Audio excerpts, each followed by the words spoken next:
Sunrise paramedical institute, ओटी technician diploma, ओटी technician, operation theatre technician course विषयी संपूर्ण माहिती. ओटी टेक्निशियन डिप्लोमा म्हणजे काय? ओटी टेक्निशियन हा 2 वर्षाचा डिप्लोमा कोर्स आहे.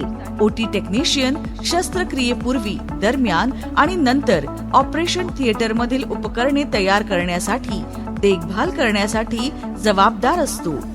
कोर्स पूर्ण झाले की 3 महिन्यांची इंटर्नशिप करावी लागते. ओटी टेक्निशियन कोर्सची पात्रता: विद्यार्थी 12वी कोणत्याही शाखेतून अर्थात कला, वाणिज्य, विज्ञान उत्तीर्ण असावा किंवा कोणत्याही शाखेतून पदवीधर असावा. कोर्स पूर्ण झाल्यावर या ठिकाणी नोकरी करू शकता. सरकारी किंवा खासगी दवाखाना, हेल्थ केअर सेंटर,